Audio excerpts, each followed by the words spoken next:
ప్రభుత్వంలో చేరివచ్చిన మీ అందరికీ ప్రభునామంలో మొట్టమొదటిగా నా వందనాలు తెలియజేస్తున్నాను. గత వారంలో మనము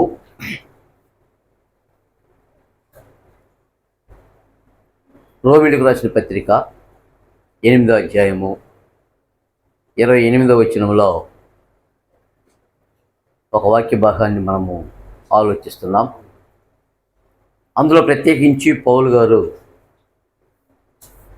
దేవుని ప్రేమించు వారికి అనగా ఆయన సంకల్పము చొప్పున పిలువబడిన వారికి మేలు కలుగుటకై సమస్తమును సమకూర్చి జరిపించుచున్న దేవుడు. సమస్తమును సమకూర్చి జరిపించుతున్న ఈ విషయాన్ని మనం రెండో భాగంలో పోయిన భాగంలో మనము ఒకటో భాగాన్ని ఆలోచించాం. రెండో భాగంలో మనం జాగ్రత్తగా గమనించినప్పుడు ఇందులో ఈ విషయాన్ని మనము 3 భాగాలుగా మనం జాగ్రత్తగా గమనిద్దాం. 3 భాగాలుగా మనం జాగ్రత్తగా గమనించినప్పుడు మొదటిగా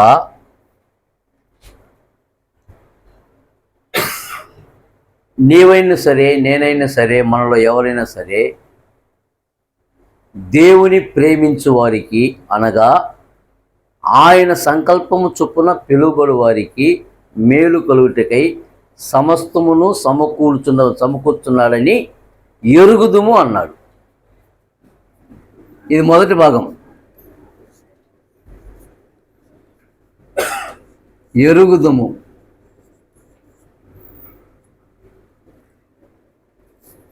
అదే భాగంలో రెండో విషయం మనం ఆలోచన చేసినప్పుడు ఇక్కడ గమనించగలిగితే రెండో భాగము 2వ పాయింట్లు చెప్తున్నాడు. జీవితంలో కష్టాల్లో దేవుడు ఎలా మేలు జరిగిస్తాడో మనం లేఖనంలో చూద్దాం. ఇది 2వ పాయింట్ అన్నమాట. ఇది జీవితంలో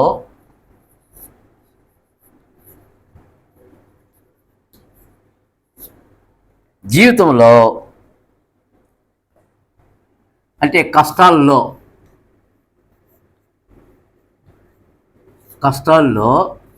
దేవుడు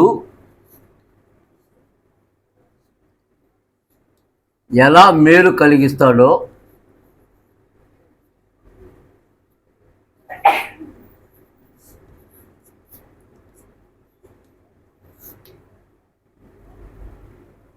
ఈ లేఖన భాగం మనల్ని బలపరుస్తుంది. 3వ పాయింట్గా మనము ఆ కష్టాల్లో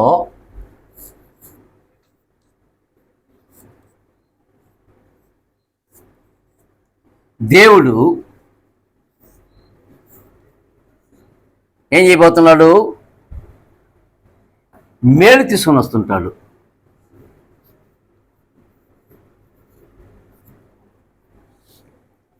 మేలు తీసుకొని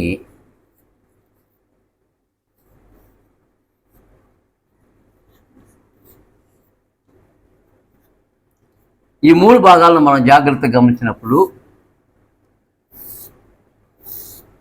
ఈ 3 విషయాలు మనం జాగ్రత్తగా గ్రంథంలో నుండి మనం ఆలోచన చేయబోతున్నాం.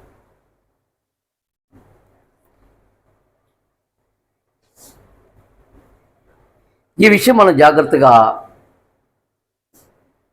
అనేకసార్లు మనం ఏం చేస్తుంటామంటే కష్టాల్లో కొన్నిసార్లు మనం ఇబ్బందులు పడిపోతూ ఉంటాం.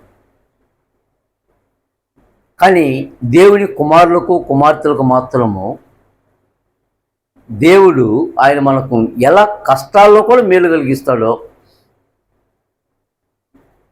దేవుని యొక్క గ్రంథంలో మనకు తేటగా అనేక చోట్ల మనకు వివరించబడి ఉన్నాయి.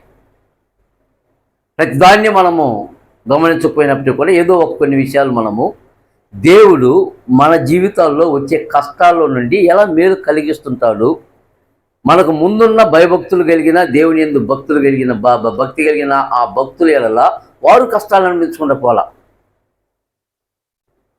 అలాంటి సమయాల్లో వారికి కూడా దేవుడు మేలు జరిగించినట్లు గ్రంథం మనకి రికార్డ్ చేసింది.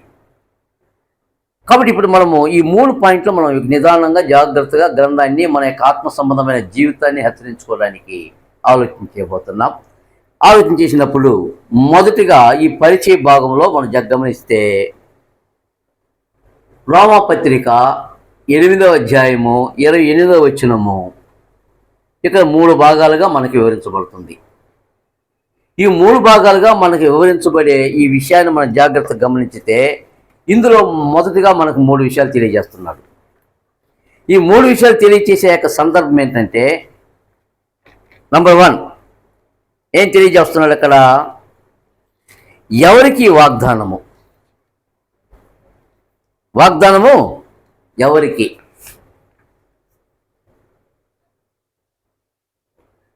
ఇది అందరూ పూసుకోకూడదు. ఇది వాగ్దానం ఎవరికి?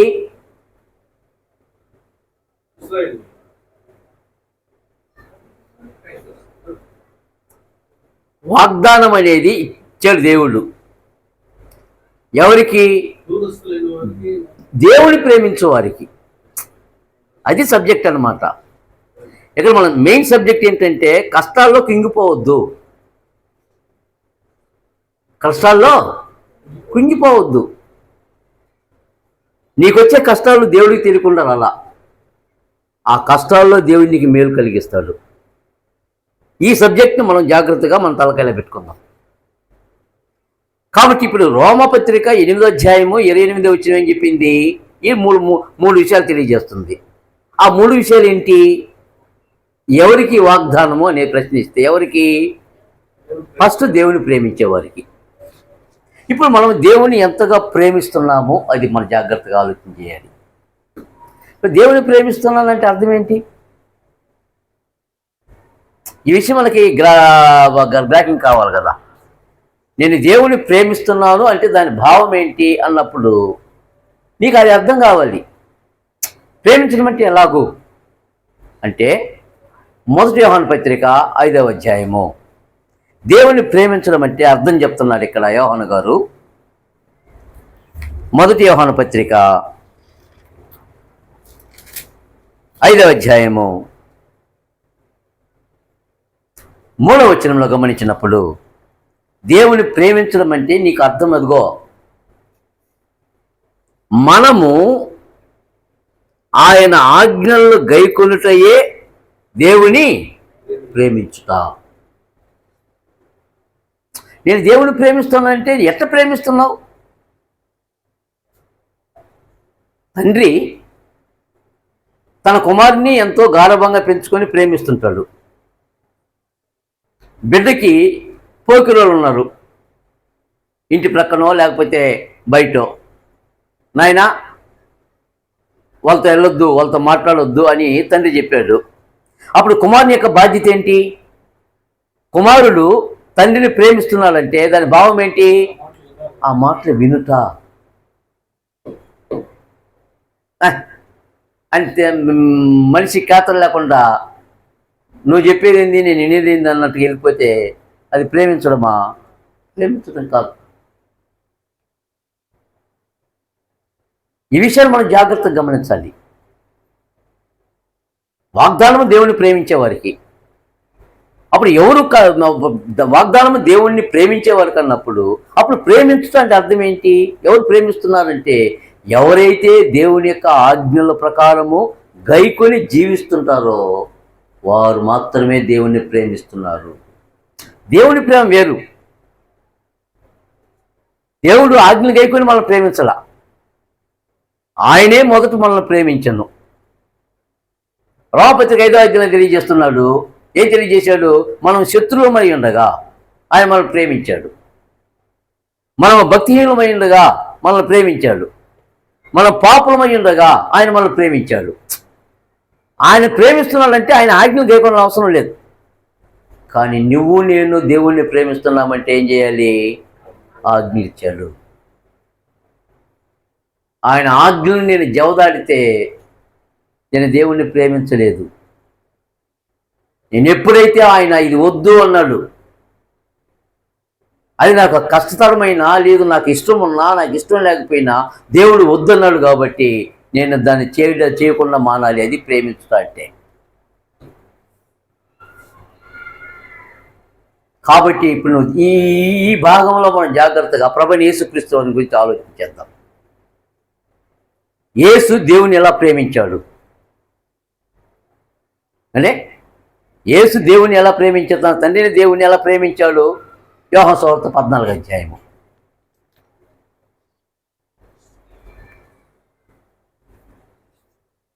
యోహాను సువార్త 14వ అధ్యాయము.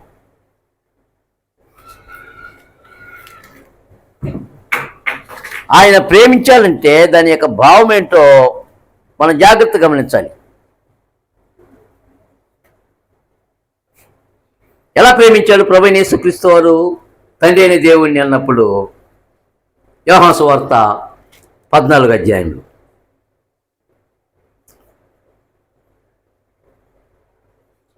9వ వచనం నుండి. యోహాను సువార్త 15వ అధ్యాయము 9వ వచనం నుండి. తండ్రి నన్ను ఎలాగూ ప్రేమించనో నేనును మిమ్మును అలాగూ ప్రేమించి తిని నా ప్రేమ యందు నిలిచుండుడి. నువ్వు నేను ఎవరి ప్రేమలో నిలిచి ఉండాలి? క్రీస్తు వారి యొక్క ప్రేమలో నిలిచి ఉండాలి. ఇప్పుడు ప్రభు చెప్తున్నాడు, నేను అంటే ఎవరు? ప్రభువైన యేసుక్రీస్తు వారు. నేను నా తండ్రి ఆజ్ఞలు గైకొని, అదిగండి ఆయన కూడా దేవుని యొక్క ఆజ్ఞల్ని గైకొన్నాడు. ఆయన లోబడ్డాడు, దీనిని అనుభవించాలి అన్నాడు ఆయన. తండ్రి నీ చిత్తమైతే ఈ గిన్నె నా ఎదురు నుండి తొలగించవా అని ప్రార్థన చేశాడు. వెంటనే ఏమన్నాడు? ఆయనను నా ఇష్టము కాదు నీ చిత్తమే అన్నాడు. అదే చెప్తున్నాడు ఇక్కడ ఆయన. నేను నా తండ్రి ఆజ్ఞలు గైకొని ఆయన ప్రేమ యందు నిలిచున్న ప్రకారము. నేను దేవుని యేసుప్రభు వారు దేవుని ప్రేమ యందు ఎలా నిలిచున్నాడు? ఆయనకి ఇచ్చిన ఆజ్ఞలను గైకొనటం వలన. ఆ ఆజ్ఞలు ఆయన ఏమి తూచాలు తప్పలా. ఆయన శరీరధారిగా ఉన్న దినములలో ఎందుకు మహారోదనతో కన్నీటితో ఎందుకు ప్రార్థన చేశాడు?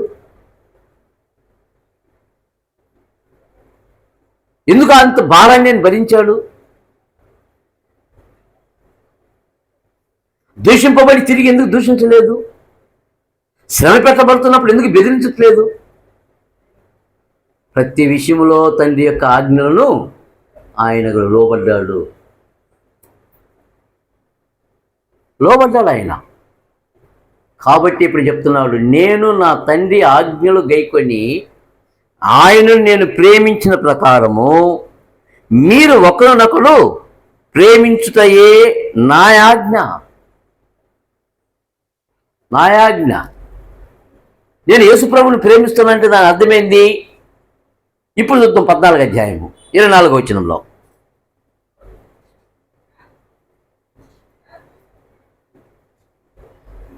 వచనము. యేసు ఒకరు నన్ను ప్రేమించిన ఎడల వాడు నా మాటలో గైకొనును. అదిగండి, నోటితో చెప్పుకునే ప్రేమ కాదన్నమాట. ప్రభువైన యేసుక్రీస్తు వారి యొక్క ఆజ్ఞలకు లోబడి జీవితాన్ని జీవించే అది ప్రేమ అంటే. వాళ్ళ కొరకు ఈ యొక్క వచనం రాయబడింది. ఏది? దేవుని ప్రేమించు వారికి. అందరికి కాదు, అందరిని కామన్గా దేవుడు ప్రేమిస్తున్నాడు. ఆయన మంచివారి మీద చెడ్డవారి మీద తన వర్షాన్ని ఇస్తున్నాడు, సూర్యుని ఉదయింపజేస్తున్నాడు. అందరికి భోజనం వస్త్రం చేస్తా ఉన్నాడు, అందరికి వస్త్రాలు ఇస్తున్నాడు, సమస్తం ఇస్తున్నాడు. కానీ పరలోకం ఇస్తాడా? పరలోకం ఇవ్వడు. అందరికి కాదు పరలోకం, దేవుని ప్రేమించు వారికి. అదే చెప్పాడు, మన ప్రభువైన యేసుక్రీస్తు యొక్క తండ్రి యొక్క దేవుడు స్తుతింపబడునుగాక. ఆయన పరలోక విషయంలో ఆత్మ సంబంధమైన ప్రతి ఆశీర్వాదమును క్రీస్తునందు మనకు అనుగ్రహించాడు. క్రీస్తులో నేను లేకపోతే, క్రీస్తు ఆజ్ఞలు నేను గైకొనకపోతే, క్రీస్తు ప్రభు యొక్క దేహంలో నేను అవయవంగా ఉండకపోతే, ఆయన శిరస్సు అయినప్పుడు ఆయన శిరస్సు కింద నేను ఆయన యొక్క అవయవంగా నేను లేకపోతే నాకు పరలోకపు ఆశీర్వాదాలు లేవు, రావు. కాబట్టి దేవుణ్ణి ప్రేమించు వారి కంటే తక్కువగా ఆలోచన చేయొద్దు. కాబట్టి తన దేవుణ్ణి, తన తండ్రిని ఆయన సంబంధ బాంధవ్యాలు పిలుస్తున్నాడు. తండ్రి నన్ను ఎలాగ ప్రేమించాడో నేను అలాగే మిమ్మల్ని ప్రేమిస్తున్నా. అయితే నేను నా తండ్రి యొక్క ఆజ్ఞలు గైకొని ఆయన ప్రేమకు నేను పాత్రులైనట్టుగా మీరు నా ఆజ్ఞలు గైకొని ఎడలా మీరు నాకు శిష్యులు అవుతారు. ఎవరైతే నా మాటలు విని గైకుంటాడో వాడే నన్ను ప్రేమిస్తున్నాడు. అదే కామన్గా చెప్పేశాడు యోహాను గారు. మనము దేవుని ఆజ్ఞను గైకుంటే ఆయనను ప్రేమించుట. ఈ విధానంలో నువ్వు దేవుణ్ణి ప్రేమిస్తున్నావా? ఎంతవరకు మనం ప్రేమిస్తున్నాం? ఒకసారి మనమే ప్రశ్న వేసుకుందాం. ఈ లోకంలో ఉంటున్నాం, ఒక కార్యాన్ని జరిగించడానికి మన కుమారులు కుమార్తెలే అడ్డం వస్తారు. లోతున్నాడండి. దేవుని యొక్క ఆజ్ఞ ఏంటి? సొదొమ గొమొర్రా పట్టణాన్ని తగలబెట్టబెట్టినప్పుడు దేవుని యొక్క ఆజ్ఞ ఏంటి? నువ్వు వెనక్కి తిరిగి చూడొద్దంతే.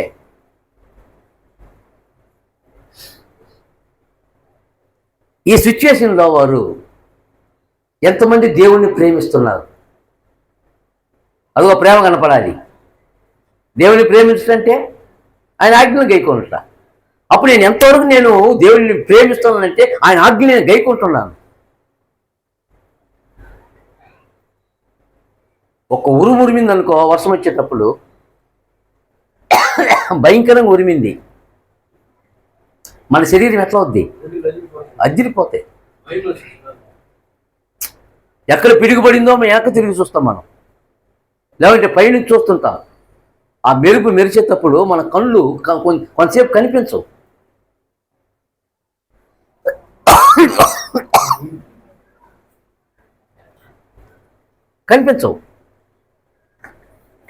సారీ.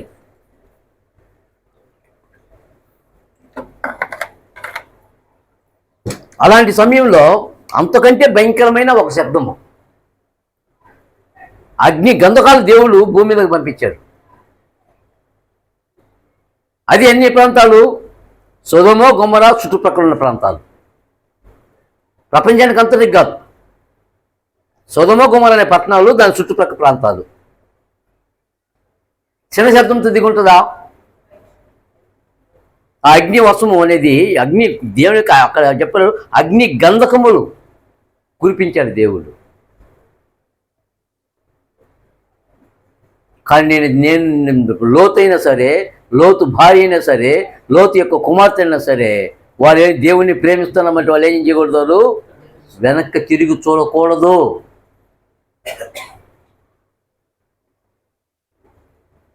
అదిగో అవతల పక్క దేవుడు ఉన్నాడు, అవతల పక్క దేవుడు ఉన్నాడు. మధ్యలో లోతు కుటుంబం వెళ్తుంది, వెనక ప్రక్క అగ్ని గంధకంలో వర్షం కురుస్తుంది. ఈ మధ్యలో ఉన్నవారు దేవుణ్ణి ప్రేమించే ప్రకారం, దేవుణ్ణి ప్రేమించే వారికి అనగా ఆయన యొక్క సంకల్పము, ఆయనకి ఇష్టం, ఆయన యొక్క చిత్తాన్ని నెరవేర్చేవారు, ఆయన ప్రేమించేవారు. నేను నిజంగా లోతుగా పరీక్ష, ఒక విష పరీక్ష అన్నమాట. అయ్యో నా ఆస్తి ఏమైందో. ఒకనాటి కాలంలో అబ్రాహాము యొక్క పనివాళ్ళు, లోతు యొక్క పనివాళ్ళు కొట్టుకోవాల్సి వచ్చింది. ఆదికాండం 19వ అధ్యాయము, ఆదికాండము 19వ అధ్యాయంలో మనం ఈ సంగతి గమనించగలం. లోతు చిన్న ఆస్తిపరులు కాదు, చాలా ఆస్తిపరులు.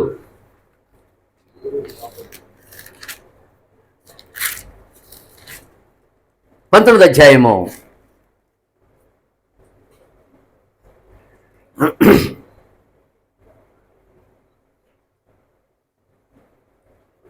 క్షమించాలి, 19 అధ్యాయం కాదు, 16 అధ్యాయము.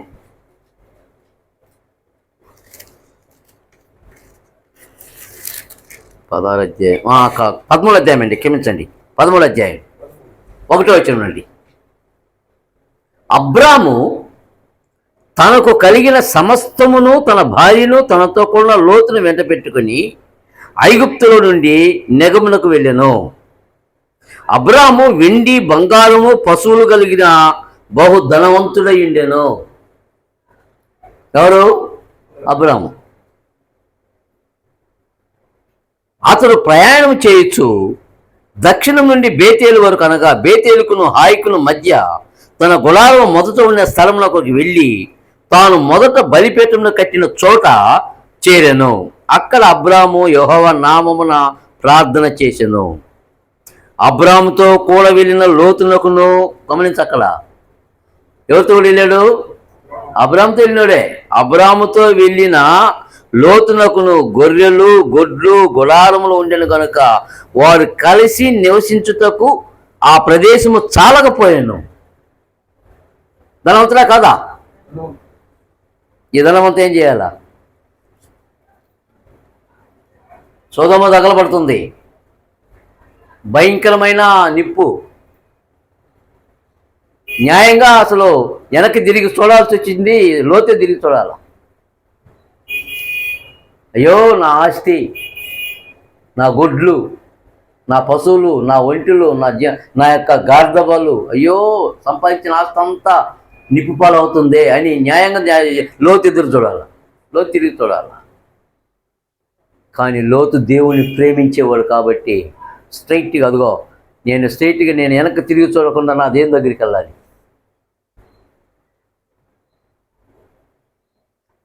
అలా ఎవరైతే వెళ్తారో వారు దేవుని ప్రేమించినవారు, ఆయన సంకల్పాన్ని గమనించి, అంటే ఆయన యొక్క ఇష్టాన్ని, ఆయన యొక్క చిత్తాన్ని గమనించి ముందుకు సాగేవారు.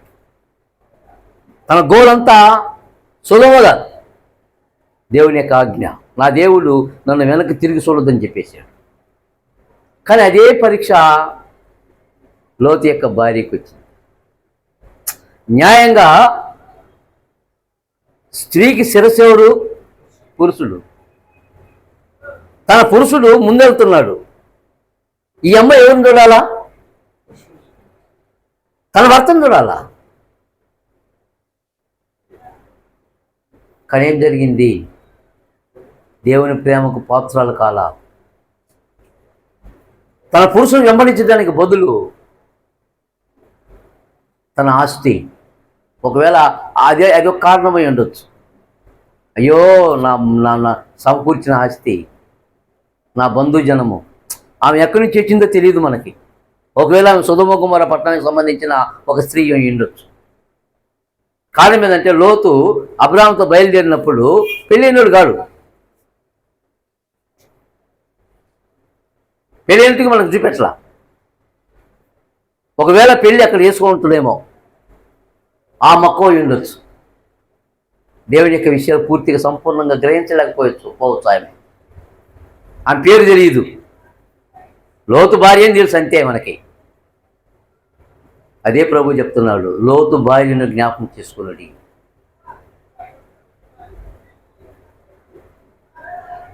ఒక అవిధేయతకు గుర్తు. కారణం ఏంటంటే దేవుని యొక్క ప్రేమకు ఆమె పాత్రలు కాలేకపోయింది. రోమపత్రిక 8వ అధ్యాయం 28వ వచనం, నీకు అప్లై అవ్వాలంటే, నాకు అప్లై అవ్వాలంటే నేను ఎవరిని ప్రేమించాలి? దేవుని ప్రేమించువారు, అందరు కాదు. ప్రభువైన యేసుక్రీస్తు వారు అనుభవించలా? క్రీస్తు యేసు కలిగిన ఈ మనసు మీరును కలిగిండు. ఆయన దేవునితో సమానముగా ఉండటం విడిచిపెట్టుకోవాలనే భాగ్యం ఎంచుకునలేదు, కానీ దాసును స్వరూపం ధరించుకున్నాడు. ఎందుకు? దేవుని ప్రేమించాడు, ఆయన ఆజ్ఞగా కొనాలి. ఇంత గొప్ప సాక్షి సమూహం, 12వ అధ్యాయం హెబ్రీ పత్రిక, ఇంత గొప్ప సాక్షి సమూహము మేఘం వలె మనల్ని ఆవరించినందున సులువుగా చిక్కులు పెట్టు పాపమునకు మీరు దాసులవద్దు. క్రీస్తుని చూడు. ఆయన అవమానమును నిర్లక్ష్య పెట్టి సిలువను సహించి ఆ మీదతో తాను పొందబోయే ఆ కిరీటము. ఎక్కడుంది కిరీటము? పరలోకము తండ్రి దగ్గర ఉంది. ఇప్పుడు నేను కిరీటం కావాలా, లేదంటే మధ్యలో శ్రమలు ఉన్నాయి, సిలువ మరణం ఉంది. అయ్యో సిలువ మరణమే. తండ్రి అని దేవుడు అంటున్నాడు, నాయన దాన్ని అనుభవించారా? నువ్వు అనిపిస్తేనే నన్ను ప్రేమించినట్టు. ఎబ్రీ పత్రిక 12వ అధ్యాయము 1-2 వచ్చాను, చదవండి.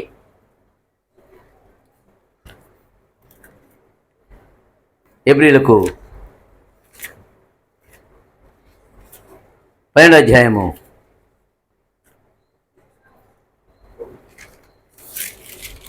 1-2 వచనాల్లో జాగ్రత్త ఉండండి. అక్కడ ఇంత గొప్ప సాక్షి సమూహము మేఘం వలె మనల్ని ఆవరించినందున మనము కూడా ప్రతి భారమును సులువుగా చిక్కులు పెట్టు పాపమును విడిచి విశ్వాసమునకు కర్తయు దాన్ని కొనసాగించువాడునైన యేసు వైపు చూచుచు మన ఎదుట ఉంచబడిన పందెములో ఓపికతో పరిగెత్తుదుము.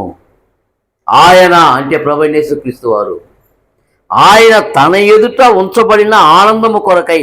ఆనందం ఎక్కడుంది? ఆయన ఎదుట అన్నాడు. ఎక్కడుంది ఆనందము? పరలోకంలో ఉంది ఆనందము. దగ్గర లేదు, చాలా దూరం ప్రయాణం చేయాలి ఆనందం కొరకు. మధ్యలో ఏముంది? శ్రమలు, సిలువ మరణము, అవమానము, పిడిగుద్దులు, గుమ్మి వేయడము. ఇన్ని అనిపించాలి ప్రభు. అది చెప్తున్నాడు ఇక్కడ. ఆయన తన ఎదుట ఉంచబడిన ఆనందము కొరకై అవమానమును నిర్లక్ష్య పెట్టి, ఒకటి సిలువను సహించి ఆ మీద మూల స్టెప్పు దేవుని సింహాసనం యొక్క కుడిపార్శ్వమున ఆసీనుడై ఉన్నాడు. నువ్వు దేవుని సంకల్ప ప్రకారం ప్రయాణం చేస్తుంటే క్రైస్తవ జీవితంలో ఆయన ఎక్కడో లేడు. నీ కొరకు నా కొరకు రాయబడిన సందర్భంలో ఆయన ఎక్కడున్నాడు? దేవుని కుడిపార్శ్వమున ఆయన ఊరినే ఉన్నాడా? మీరు అలసట పడకయు మీ ప్రాణములు విసుకకి ఉండినట్లు పాపాత్ములు తనకి వ్యతిరేకంగా చేసిన తిరస్కారం అంతా ఓర్చుకున్న ఆయన తలంచుకోండి. మీరు పాపంతో పోరాటంలో రక్తము కారణంత మట్టుకు ఇంకా దాన్ని ఎదిరింపలేదు. కాబట్టి ఇప్పుడు చెప్తున్నాడు, నా కుమారుడా, ప్రభు చేసే శిక్ష అది. ప్రభు చేసే శిక్షను తృణీకరించొద్దు. దేవుని ప్రేమించే వారికి, అనగా ఆయన యొక్క సంకల్పం చొప్పున పిలువబడే వారికి మేలు కలుగుటకు ఏం చేయబోతున్నాడు? ఆయన జీవితంలో కష్టాలు వస్తుంటాయి, జీవితాల్లో కష్టాలు పెడుతున్నాడు. దేవుని తెలియకుండా రాలా కష్టము. మరి అలాంటి సమయంలో 2వ వచనంలో దేవుని ప్రేమించే వారికి అనేది నువ్వు నేను ఎరగాలి. అది నీ కాన్ఫిడెంట్ అన్నమాట. అది కాన్ఫిడెంట్ ఉంటున్నావా? ఏదో అనుమానంతో వెంబడిస్తున్నావా? మనం అనేకసార్లు ఏం చేస్తుంటే కాన్ఫిడెంట్గా ఉండడం. కాన్ఫిడెంట్ లేకుండా మనము క్రైస్తవులుగా జీవితాన్ని జీవిస్తూ ఉంటాం. మనం కాదు సుమా, క్రీస్తులో ఉన్నందున ఈ కాన్ఫిడెంట్ ఖచ్చితంగా తెలుస్తూ ఉంటుంది. దేవుని ప్రేమించేవారు ఏం చేస్తుంటారంటే ప్రతి కార్యము, ప్రతి మాట, ప్రతి వారి యొక్క జీవితం యొక్క యాటిట్యూడ్ అంతా ఏముంటుందంటే సపరేట్గా కనపడుతూ ఉంటుంది. వారు అనుభూతులు ఏం చేస్తుంటారు? అనుభవించేవారు ప్రత్యేకమైన జీవితం కావాలి. అలాగే దేవుని ప్రేమించేవారు చెప్తున్నారు, నేను వేరు, లోకం వేరు. నేను లోకంతోనే పూసుకుంటూ లోకం వచ్చే చర్యలనే నేను కొనసాగిస్తూ నేను దేవుని ప్రేమిస్తున్నానంటే ఒక వరలో 2 కత్తులు ఇవ్వడం. ఒక పనివాడి 2 యజమానులకు దాసుడు కాలేడు. కాబట్టి నేను లోకాన్నైనా వదలాలా, లేకపోతే దేవుణ్ణైనా వదలాలి. నేను లోకాన్ని ప్రేమిస్తాను, దేవుణ్ణి ప్రేమిస్తానంటే వేషధారణ. నువ్వు దేవుని ప్రేమించలేదని అర్థం. ఈ కాన్ఫిడెంట్తో జాగ్రత్తగా వచ్చిన చదువు. కాబట్టి సమస్తము సమకూరుస్తున్నాడంటే, నీకు ఎందుకు సమకూరుస్తున్నాడంటే ఆ కష్టాల్లో కూడా నీకు మేలు కలిగిస్తూ ఉంటాడు ఆయన. అదే చెప్తున్నాడు. మంచి చెడు కార్యాల్లో సమస్తము ఏం చెప్తుంటాడు? దేవుడు సమకూరుస్తుంటాడు. సమకూర్చడం అంటే అర్థం ఏంటి? సమకూర్చడం అంటే అర్థం ఏంటి? సమకూర్చడం అంటే నీకు సెట్ చేస్తున్నాడు అనమాట ఆయన. అందులో కష్టం ఉందంటే కష్టం ఉంది, దాన్ని అనుభవించారా. ఈ కష్టాన్ని ఇక్కడ నువ్వు కానీ ఓర్చుకుంటే నీకు అక్కడ చాలా మేలుంది.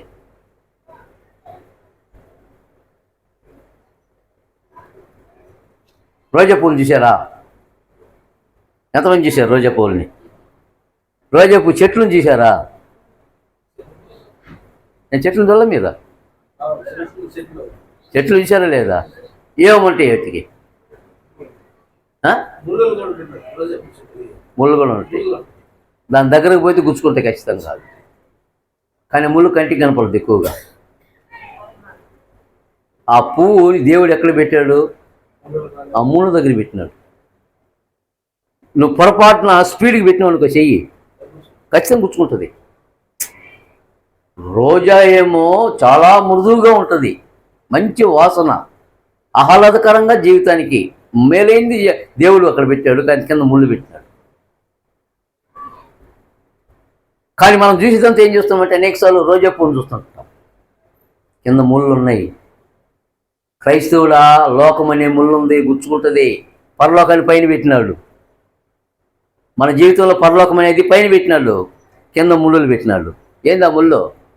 లోకము, లోకం యొక్క తీరు, లౌకికము, జాగ్రత్త. అవి గుచ్చుకుంటే ఖచ్చితంగా దాన్ని ఎంతవరకు తగలకుండా పోతావో నీకు అంత మేలు. తగిలితే గుచ్చుకుంటాయి. క్రైస్తవ జీవితం అలాంటిది. ఈ విషయంలో కాన్ఫిడెంట్గా ఉండాలి. పోగలను నేను.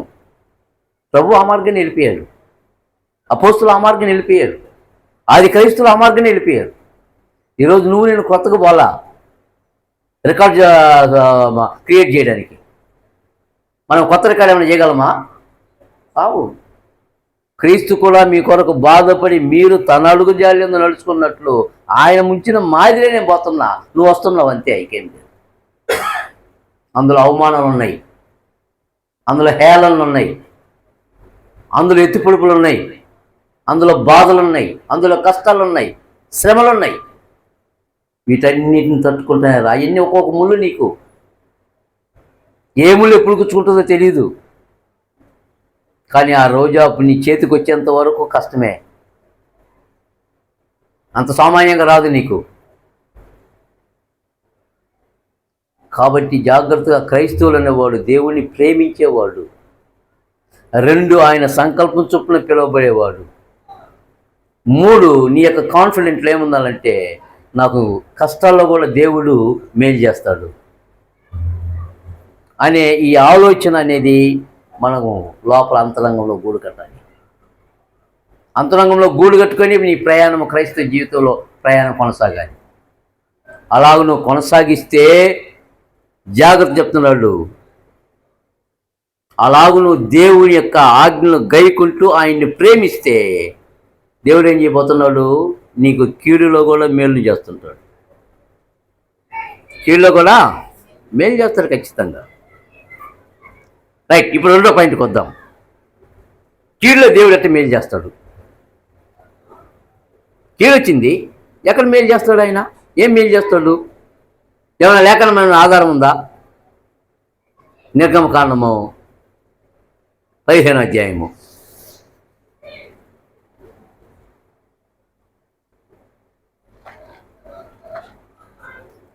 నిర్గమకాండము 15.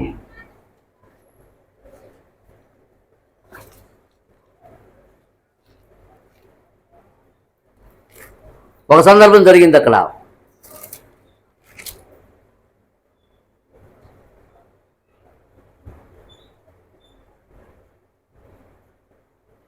వచ్చి నుంచి జాగ్రత్తగా గమనిద్దాం. ఇప్పుడు దేవుడు వారిని ఆశ్చర్యంగా ఎర్ర సముద్రాన్ని చీల్చి ఆ నీటిని రాశిగా గోడగా నిలబెట్టి నడిపించాడు. అదే యెహోవాను గానము చేసేది మీ ఏకం అనే పాట. ఇది ఆ తర్వాత ఏం జరిగిందో 11 వచనం చదువుతున్నాను, జాగ్రత్త. 11 వచనం కాదు, ఏం చేశాడు దేవుడు? 19 వచనం అండి. ఫరో గుర్రములు, అతని రథములు, అతని రౌతులను సముద్రంలో దిగగా యెహోవా వారి మీదికి సముద్ర జలమును మళ్లించను. ప్రతి ఇశ్రాయేలు చూశాడు ఈ విషయాన్ని. అయితే ఇశ్రాయేలు సముద్రం మధ్యన 6 నెలల మీద నడిచిరి. మేలు చేశాడా? మేలు చేశాడు.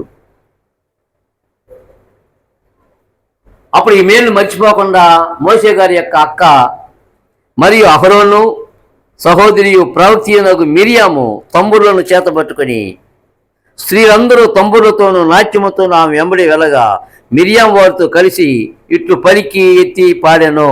ఏం పాట పాడింది? యెహోవాను గానము చేయుడి, ఆయన మిగులు అతిశయించి జయించను, గుర్రములు దాని రౌతులు సముద్రంలో ఆయన పడద్రోషను. అయిపోయింది, ఆనందించారు. ఆయన సంకల్పం చొప్పున కదా వచ్చింది బయటికి. ఇప్పుడు కష్టం వచ్చింది.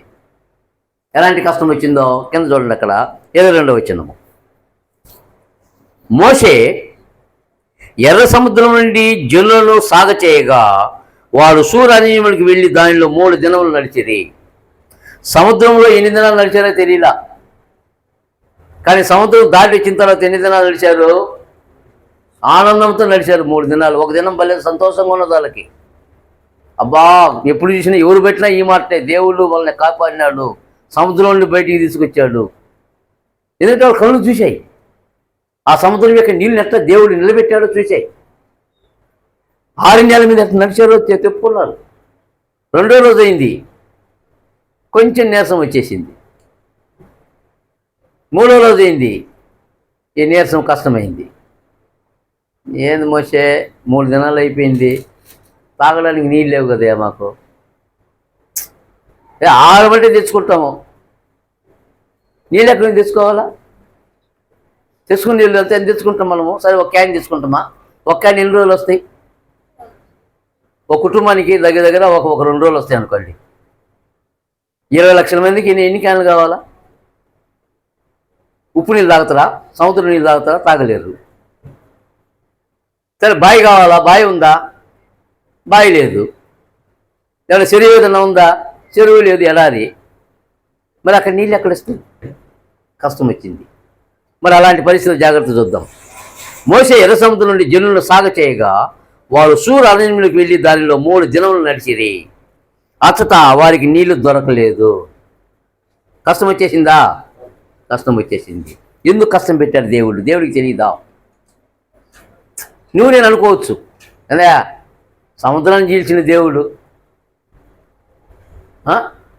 ఎంత దూరం నడిపించిన దేవుడు, వాళ్ళని చూడు ఎట్లా చంపిండో, నీళ్ళు ఇవ్వలేదా అని ఆలోచన ఎవరికి రావాలి? న్యాయంగా దేవుడు నీళ్ళు ఇవ్వలేడా అని ఎవరికి రావాలా? వాళ్ళు రావాలా. అది అనుభవపూర్వకమైనది. వాళ్ళు నిజంగా దేవుడిని ప్రేమించే పని అయితే, ఆయన సంకల్ప ప్రకారం వాడు నడిచే పని అయితే, ఈ అరణ్యంలో దేవుడు మాకు నీళ్ళు ఇస్తాడు అనే ఆ కాన్ఫిడెంట్ ఉంటుంది. ఇంతేనా? ఉంటుంది. మరి ఇది ఏమన్నారు చూడండి అక్కడ. అంతలో వారు మారాకు చేరిరి. సరే రాను అని చెప్పిన దేవుడు వాళ్ళని మారా అనే స్థానం, అంటే మారా అంటే చేదు అని అర్థం అనమాట. అది ఒక నివాస యోగ్యమైన పరిధి కాదు. జంతువుల నీళ్ళు తాగలేవు అక్కడ నీళ్ళు. కొన్ని నీళ్ళు ఉప్పుగా ఉంటాయి, కొన్ని నీళ్ళు సౌడుగా ఉంటాయి, కొన్ని నీళ్ళు సప్పంగా ఉంటాయి, కొన్ని నీళ్ళు ఎన్ని తాగినా దప్పి కారుతావు. కానీ మారా నీళ్ళు కొత్తగా ఉన్నాయి, చేదుగా ఉన్నాయి అంటాయి.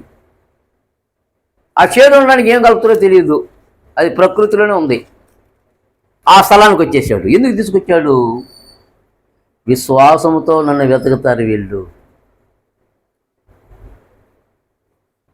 ఎవరికి? నన్ను ప్రేమించేవారు కదా. చూద్దాం, అది పరీక్ష. వాళ్ళని చంపాలని దేవుడు చేయలా. మారాకు తీసుకొచ్చాడంటే అది పరీక్ష వాళ్ళకి. వారు నీళ్లు తాగలేకపోయేది, అందువల్ల దానికి మారా అని పేరు కలిగిన. మారా అంటే అర్థం ఏంటి? కింద ఇచ్చిన చూడు, చేదు అని అర్థం అన్నమాట. నాలుగు మీద నీళ్లు పడితేనే భయంకరమైన చేదు, యాప కొట్ట తిన్నట్టుగా ఉందన్నమాట వాళ్ళకి. వేప కాయ కాదు, కొత్త కొత్త నలిపి తినండి ఎట్లుంటుందో. నువ్వు ఎంగిలి మింగే కొంది చేదు వస్తూనే ఉంటుంది. అది అలాంటి చేదు అనేది నీళ్ళే పోతే భయంకరంగా ఉంటుందన్నమాట. అలాంటి స్థితికి వచ్చారు. ఇప్పుడు దేవుణ్ణి ప్రేమిస్తారా? అది పరీక్ష వాళ్ళకి. నా సంకల్పం చొప్పున పిలవబడ్డారు కదా వీళ్ళు, ఇప్పుడు నన్ను ప్రేమిస్తారా? విశ్వాసంతో నిలబడతారా? నా ఆజ్ఞలు గైకుంటారా వీళ్ళు? ప్రజలు వెంటనే రియాక్షన్ చూడండి. ప్రజలు, మేమేమి త్రాగుదామని మోషే మీద సనుక్కొనగా, మోషే మాకు నీళ్ళు, సముద్రం నడిపి. ఐగుప్తులో చేసిన సూచక్రియలు మర్చిపోయారు. మార్గ మధ్యంలో వారికి దేవుడు ఎన్ని మేలు చేశాడో అది మర్చిపోయారు. ఒక్కచోట చేదైపోయింది, విసుకుతున్నారు. సనుగులు. సనుకొనగా అతడు యెహోవాకు మొరపెట్టాను. అంతటా యెహోవా అతనికి ఒక చెట్టు చూపాను. అదిగోండి, ఆయన కీడులో మేలు చేస్తున్నాడు. ఎవరికైనా తెలుసా? చేదు నేలల్లో ఏ చెట్టు వేయాలి? ఏ చెట్టు వేయాలి తెలియదు, ఎవరికి తెలియదు. మోషే ఆ చెట్టుని నరికి దాని కొమ్మలంటే.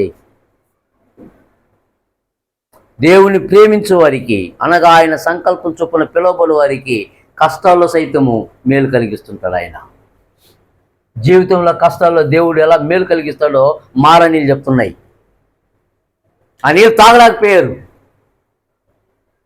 కష్టాలు ఇచ్చి భయంకరమైన చేదు.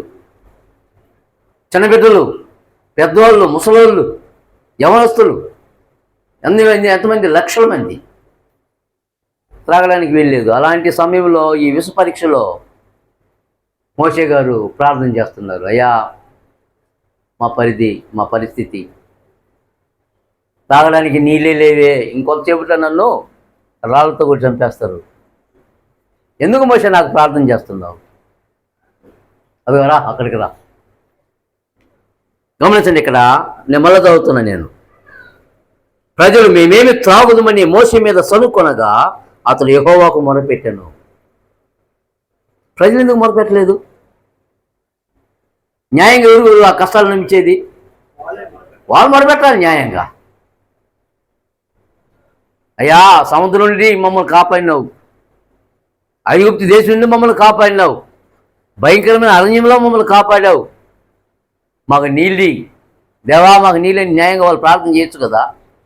మరి ఏమైంది? అదిగో క్రైస్తవుల జాగ్రత్త, ఇలాంటి విష పరీక్షలు నీకు వస్తాయి భూమి మీద. నీ క్రైస్తవ జీవితానికి ఇది పరీక్ష. మారాను పోలిన చేదైన స్థలంలో నువ్వు పోవాల్సి వస్తుంది. అప్పుడు ఎవరున్నారు?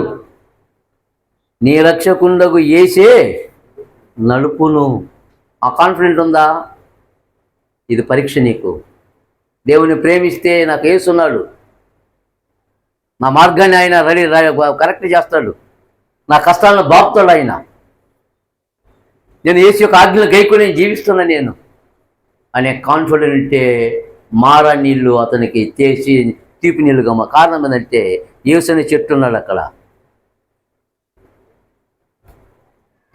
యేసు తన మాట వలన నీళ్ళని ఏం చేశాడు? ఆయన ద్రాక్షరసంగా మార్చినాడు. ఆయన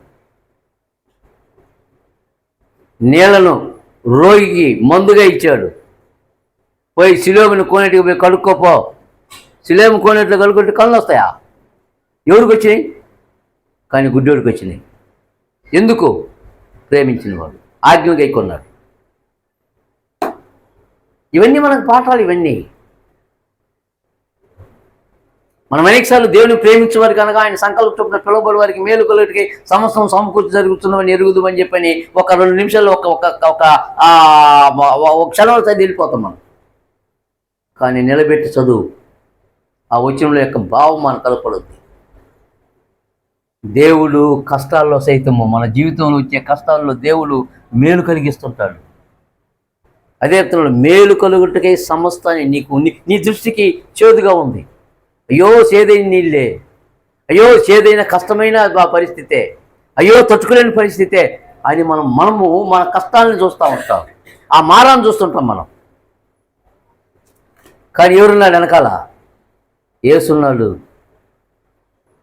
యేసు నాకు ఈ కష్టాన్ని బాపుతాడు, యేసు నన్ను గట్టెక్కిస్తాడు, యేసు నేను ప్రేమిస్తున్నాను కాబట్టి యేసు ఆయన దాటిపోయినవాడు. ఆయన మరణం యొక్కయు పాతాళ లోకం యొక్కయు తాళపుతీలు ఎవరి చేతిలో ఉన్నాయి? ఆయన చేతిలోనే ఉన్నాయి. మరి ఆయన మరణాన్ని జయించిన వాడు, పాతాళ లోకాన్ని తొక్కిన వాడు, నీకు నాకు కష్టాలు బాపలా? కానీ మనకు అనేకసార్లు ఏం చేస్తుంటే ఆ కాన్ఫిడెంట్ ఉండదు మనకి, నమ్మం అనేకసార్లు. కష్టాలు ఎందుకంటే మారాను పోయిన చేదైన ఒక అనుభవం, ఆ చేదే కనపడుతుంది పరిస్థితుల్లో. నాకు జీవితంలో దేవుడు కష్టాలు ఎందుకు పెడుతున్నాడో మూడో పాయింట్ చెప్తున్నాడు. మూడో పాయింట్ ఏం చెప్తున్నాడంటే, దేవుడు కష్టాన్ని నాకు ఎందుకు పెడుతున్నాడు అన్నప్పుడు జాగ్రత్తగా గమనిద్దాం. మనం మానవునికి శ్రమల్లో మేలు తీసుకుని వస్తానని తెలుసు. ప్రతిదీ సోదరులో కష్టాలు వచ్చినప్పుడు మనం కృంగిపోతూ ఉంటాం. ఇశ్రాయేల్ కాలంలో మారా వచ్చింది, ఇది చేదైన స్థలం వచ్చింది.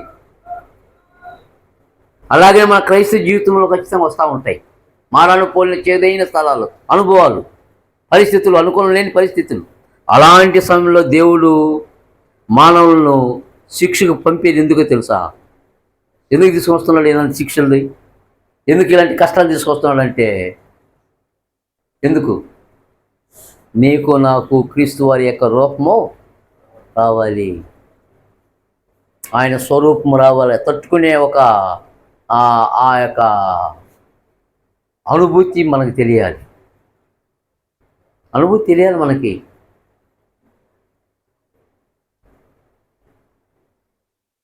దేవుని కుమారుడు విధేయత నేర్చుకోవడానికి ఏం చేశాడు? ఆయన ఏం చేశాడు? కష్టాలను అనుభవించాడు, ఏడుపుతో, రోదనతో, కన్నీటితో, ప్రార్థనలు, యాచనలు, భయభక్తులు ఇవన్నీ కలిగి ఉన్నందున ఆయన కుమారుడయుండి తాను పొందిన శ్రమల వలన ఆ విధేయత అనే పాఠం నేర్చుకోవడానికి దేవుని కుమారునికి పరలోకం నుండి వద్దు తెలుసు. దానికి విధేయత అంటే ఏందని పరలోకం నుండి తెలుసుదా ప్రభువైన యేసుక్రీస్తు వారికి? తెలియలా. భూమి మీద నీకులాగా నాకులాగా ఈ శరీరం వేసుకొని కిందకి దిగినాడు. ఒక పక్క గుడ్డెను బాగు చేస్తే ఒక పక్క తిట్లు, ఒక పక్షవాయువుల వాడిని బాగు చేస్తే ఆయన కొట్టినారు. కొట్ల 5వ అధ్యాయం యోహాను సువార్తలో, నా తండ్రి ఇదివరకు పని చేయిస్తున్నాడు, నేను పని చేస్తానని చెప్పాడు. అప్పుడు దేవుడు నీకు తండ్రా? దేవుడు నీకు తండ్రా?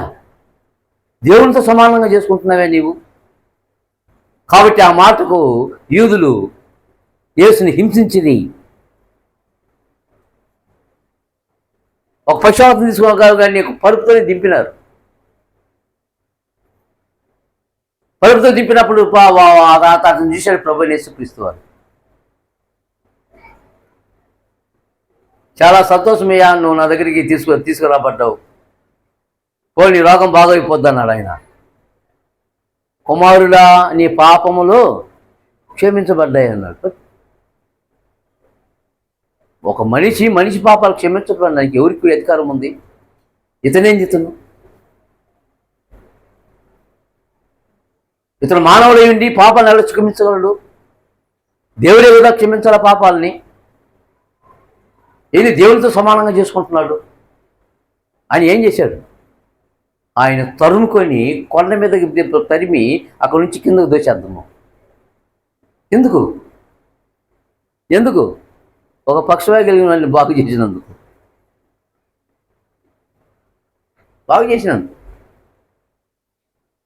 ఆయన మేలు చేశాడు, కానీ లోకం కీడే ఆలోచన చేసింది. అదేలాగా మన క్రైస్తవ జీవితంలో కష్టాలు చూస్తున్నాం. మనం ఏం చేస్తున్నామంటే అనిపించే కష్టాలు, అయ్యో ఇది పెద్ద కష్టమే, కానీ వెనకాల మేలుంది. నువ్వు అనిపించే కష్టాలు, ఆ శోధనలో ఇబ్బందులు అనేవి దేవునికి తెలియకుండా రాలేదు. ఆయన ఎందుకు పంపిస్తున్నాడంటే, ఈ కష్టం అనుభవించు, ఒక కమ్మ చెవులో ఒక ఆభరణంగా తయారవ్వాలంటే కొండలో దిగిన ఆ మట్టి ముద్దతో నీకు అవుద్దా? దాన్ని విడగొట్టాలి. ఫస్ట్ మట్టిని విడగొట్టాలి. ఆ డస్ట్ విడగొట్టబడిన తర్వాత ఆ బంగారుని కరగదీయాలి. నీకు ఉత్త బంగారుతో నీకు ఆభరణం రాదు. ఈ బంగారు నీళ్ళల్లో నీకు రాగిని కలపాలి. దాన్ని రెండు మెల్ట్ చేయాలి. మెల్ట్ చేసి ఊపుతూ ఊపుతూ నీకు ఏమేమి రావాలనో ఆ సుత్తితో కొడతాడన్నమాట కంసలి. తను ఏ రూపము తన యొక్క డిజైన్లో ఉన్నదో ఆ రూపం ప్రకారం తట్టి తట్టి తట్టి అంటే కొట్టి కొట్టి కొట్టి ఒక రూపం తీసుకుని వస్తాడు. క్రైస్తవ జీవితం కూడా అలాంటిది. ఎందుకంటే మేలు కలిగిస్తాడు. అది మేలు. దగదగ మెరిసే కమ్మ అది ఎక్కడున్నది, ఏ రూపంలో ఉన్నదో తెలుసా? నేను కూడా నువ్వు కూడా అంతే అలాంటి వారమే. అపరాధముల చేత పాపముల చేత చచ్చిన వారం మనం. మనకంటూ ఒక రూపం లేదు. రూపాన్ని పోగొట్టుకున్న వారం మనం. దేవుడు తన కుమారుని చూపిన మహాప్రేమ చేత నాకు రూపం రావాలని ఫస్ట్ నన్ను బ్రతికించాడు. బతికిన నన్ను నాకు మరలా రూపం రావాలని ఏం పెట్టాడు? అనేక విధాలుగా చేశాడు. ఈరోజు క్రీస్తు యొక్క రూపణాలు ఏర్పడాలంటే చిన్న పని కాదనమాట. అయినా దేవుడు మేలు చేస్తుంటాడు. ఎందుకు ఈ కష్టం? ఎందుకయ్యా దేవా ఈ కష్టం ఎందుకు?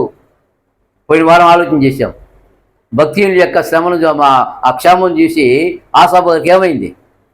కడుపు మంట అయింది, అసూయ వచ్చేసింది. ఏంది, నేను భక్తిగా ఉన్నానే, తినేదానికి తిండి లేదు, నేను దేవుడిని ప్రేమించేనే, నా కట్టుకునేదానికి మంచి బట్టలు లేవే, నా బిడ్డలు అల్లాడుతున్నారు ఆకలితో. వాళ్ళు చూడు గర్వాన్ని కంఠహారంగా వేసుకొని ఉన్నారు. వాళ్ళు జలపానము సమృద్ధిగా తాగుతున్నారు. వాళ్ళు నోరు తెరిస్తే భయంకరమైన మాటలు, గర్వించిన మాటలు. దేవుడికి తెలివి ఉందా అని అంటున్నారు వాళ్ళు. కానీ ఆశ పనులా ఏంది మాయ? దేవుడు అన్నాడు, ఆశాపు కొంచెం పైకి ఎక్కన్నాడు. ఎక్కినవా? అటు చూడు వాళ్ళు ఎక్కడున్నాడు? కాలు జారే కాలం దగ్గర ఉన్నాడు అంటాడు. వాడు ఎప్పుడు పడతాడో వాడికే తెలియదు. అంటే వాడు ఎప్పుడు సత్తాడో వాడికి తెలియదు. ఇది ఒక దైవజనుని యొక్క అనుభవం. అలాంటి పరిస్థితి మంది. అందుకే చెప్తున్నాడు, దేవుని ప్రేమించే వారికి అనగా ఆయన సంకల్పం చొప్పున పిలువబడే వారికి ఏం చెప్తున్నాడంటే మేలు చేస్తాడని. ఆయన ఏం చేస్తాడని చెప్పాడా? కాదు, మేలు కలుగుటకై ఆయన ఏం చేస్తాడు? సమస్తాన్ని సమకూర్చుతుంటాడు. ఆ సమకూర్చేటప్పుడు నీకు బాధగా ఉండొచ్చు. దేహంలో గడ్డ వచ్చిందండి, గడ్డ విపరీతమైన నొప్పిగా ఉంది. డాక్టర్ దగ్గరికి వెళ్ళాడు. అయ్యో చాలా బాధపడుతున్నావు కదా అని చెప్పని, సరిపోపో ఇంటికి పోయి నిద్రపో సరిపోద్ది అంటారా? ఏం చేశాడు? దాన్ని అడ్మిషన్ కాదు, కత్తి తీయాలా. కత్తి తీసి దాన్ని కొయ్యాలి ఖచ్చితంగా. ఆ కోస్తే కానీ అప్పుడు బాధేనా? కోస్తే బాధే. అది ఉన్నా బాధే, కోసినప్పుడు బాధే. అది నీ బాధ తీసేయబడాలంటే అది అక్కడ నుంచి పోవాలి. అదేలాగా అప్పుడు నీకు మేలు. అలాంటి మారాను పోలిన చేదైన స్థలంలో క్రైస్తవ జీవితంలో నిలవాలి ఖచ్చితంగా. ఎందుకంటే నాకు క్రీస్తు వారి యొక్క రూపం రావాలి. అందుకు దేవుడు అలా చేస్తుంటాడు వాళ్ళని. యేసేపు ఎత్తుకుందాం. యేసేపు యొక్క జీవితంలో 17వ సంవత్సరంలో కళ ఇచ్చాడు. కళ ద్వారా చెప్పాడు, అనలారా మనమందరం పొలంలో పనిచేస్తూ ఉన్నాము. పొలంలో పనిచేసేటప్పుడు నా పనులు లేచి నిలబడింది, మీ పనులన్నీ నాకు మొక్కుతూ ఉన్నాయి. అవురా, వీడికి ఎంత గర్వం వీడికి. మా ఎంగిలి పాలు తాగినాడు వీడు, న్యాయంగా చేసి వీడికి అమ్మగోలు లేదు. వీడికి రాయలు చనిపోయింది అప్పటికే. వాడు రాజు అవుతాడా మాకు? వాడు రాజు అయ్యి నిలబడితే సింహాసనం మీద కూర్చుంటే మేము వానికి ముఖ్యమ్మా. ఆహా, ఈ కళలు కాని వాళ్ళు ఎట్లా చేస్తారు అని చెప్పి నేను చేశారు. ఏమేం చేయాలని చేశాడు. ఎవడో ఒకడు పుణ్యం కట్టుకున్నాడు. 2 అన్నలు, యోధా ఒకడు, రూబేన్ ఒకడు. వాడు మన రక్త సంబంధిరా, ఎందుకు సంపత్తులో అదిగో మిద్యాన్ని వెళ్ళిపోతూ ఉన్నారు ఐగుప్తికి. వీళ్ళు అనుకుంటున్నారు యేసేపుని అమ్మితే సరిపోద్ది, కానీ పంపించింది ఎవరు? ఇది దేవుని యొక్క కార్యమని తెలియలా వాళ్ళకి. యేసేపు అనుకున్నాడు, యేసేపు కూడా తెలియలా. కానీ పరిశుద్ధాత్మ చెప్తున్నాడు, యేసేపు దేవుడు నీకు మేలు చేసినాడు, అందుకు నీకు ఈ కష్టాలు పెట్టి ఈ కష్టాలు నీకు మార్గం చూపించాడు. చెప్పారు కదా ఆదికాండం 50 అధ్యాయంలో. ఒకసారి ఆ వచనం చూద్దాం. లేదు కీర్తన గ్రంథము కూడా ఉంది ఆ మాట. కీర్తన గ్రంథము 117 అనుకుంటాను. 105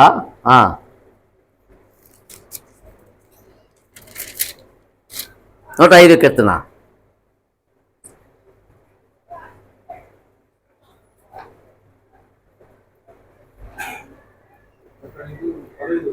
పదిహేడు వచ్చానండి. వారికంటే ముందుగా ఆయన ఒకరిని పంపాను. నేను చదువుతాను ఎందుకంటే ఇక్కడ డిస్టర్బ్ అవుద్ది. ఇది ఒకరిని పంపెను, యేసేపు దాసుడుగా అమ్మబడెను. వారు సంఖ్యల చేత అతని కాళ్ళు నొప్పించిది, ఇనుము అతని ప్రాణమును బాధించెను. అతను చెప్పిన సంగతి నెరవేరు వరకు యెహోవా వాక్కు అతన్ని పరిశోధిస్తూనే ఉన్నది. నువ్వు ఏలికి అవుతావు ఖచ్చితంగా. అయ్యేంత వరకు దేవుడి యొక్క వాక్కు ఎవరిదో ఉంది, యేసేపు చుట్టే ఉంది. మేలు కలిగిస్తూనే ఉన్నాడు. కష్టాలు వస్తున్నాయి. చెయ్యని నేరము 2 సంవత్సరాలు జైలు శిక్ష. ఎందుకు? పోతిఫర్ ఇంట్లో తప్పు చేసినాడని 2 సంవత్సరాలు జైలు. చేశాడా? చేయలా. కష్టాల్లో అయినా మేలు చేశాడు. చేస్తాడు దేవుడు. కానీ అనేకసార్లు మనం అలాంటి కళ్ళు చూడం. దేవుని ప్రేమించే వారికి అనగా ఆయన సంకల్ప చొప్పున పిలువబడే వారికి మేలు కలుగుటకై సంవత్సరం సమకూర్చు దేవుడు అని చెప్పి తేటగా ఆ విషయం మనకి చదువుతూనే ఉంటాం, కానీ మనం గ్రహించలేకపోతా ఉంటాం అనేకసార్లు. ఎదుడు యేసేపుకే తెలియలా. యెహోవా అతన్ని పరిశోధించుండెను, రాజు వర్తమానం పంపి అతను విడిపించను, ప్రజలు నేలినవాడు అతన్ని విడుదల చేసెను. ఇష్ట ప్రకారం తన అధిపతులు నెలటకు, తన పెద్దలకు బుద్ధి చెప్పుటకు, తన ఇంటికి యజమానిగాను తన యావదాస్తి మీద అధికారిగాను అతన్ని నియమించను. ఇదంతా ఎవరు జరిగించాడు? ఇప్పుడు చూద్దాం ఆదికాండంలో. ఇదంతా ఎవరు జరిగించారో ఆదికాండము.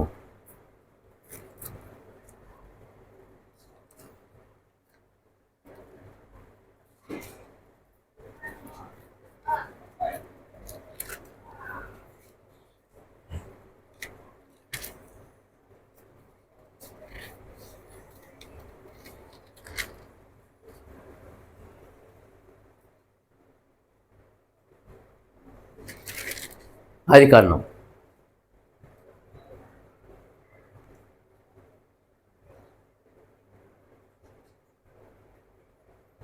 45 అధ్యాయం అనుకుంటాను.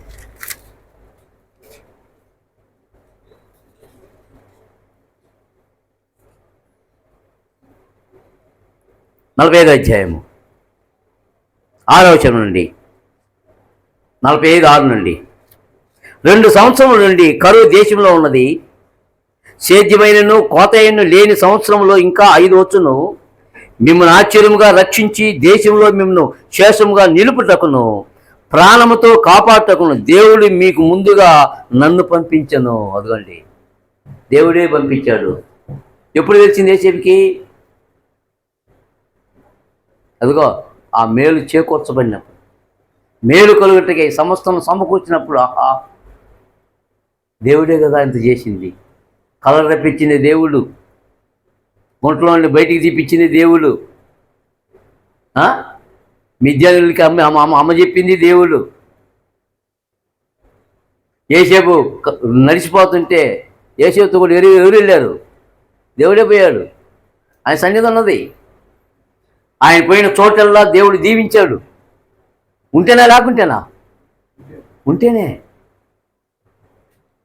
ఒక దాసుడుగా అమ్మబడిన వాడు రాజు ఎట్లా అవుతాడు? దేవుని ప్రేమించేవారికి అనగా ఆయన సంకల్పం చొప్పున పిలువబడే వారికి మేలు కలిగిస్తుంటాడు. మేలు కలిగిస్తారు ఖచ్చితంగా. కానీ మనం అనేకసార్లు కళ్ళు మూసుకొని ఏం చేస్తుంటామంటే ఈ కష్టము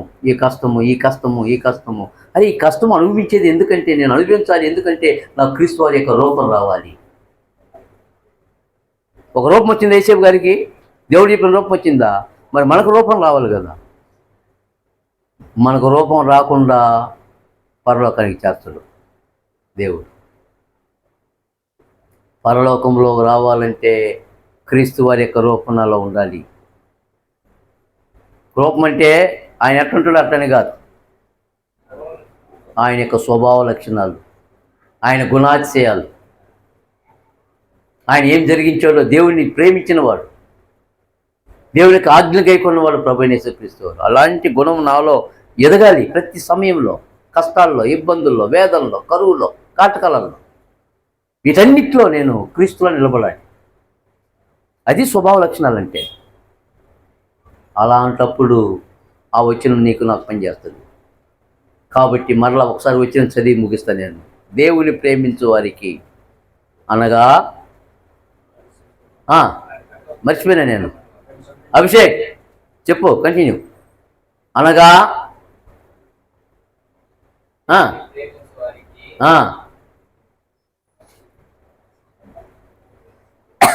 చూడన్నా,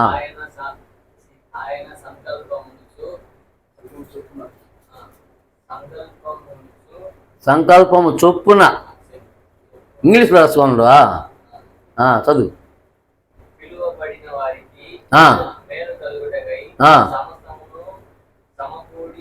జరుగుచున్నవని ఎరుగుదుము, ఎందుకనగా తన కుమారుడు జ్యేష్ఠులవ్వాలి. ప్రభువైన యేసుక్రీస్తు వారు మనందరికంటే గొప్పవాడై ఉండాలి. ఆయన రూపం నాకు రావాలి.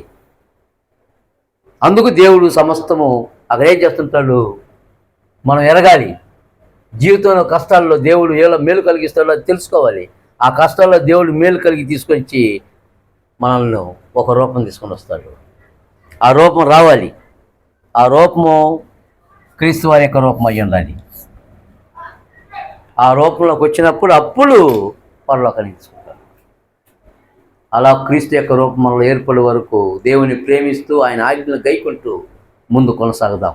అలా కొనసాగినట్లుగా మనల్ని మనం ప్రోత్సహించుకుంటూ అపోస్తలుల యొక్క బోధకరంలో ముందుకు సాగాలని ప్రభువు పేరిట మీకు మనవి చేస్తూ ముగిస్తున్నాను.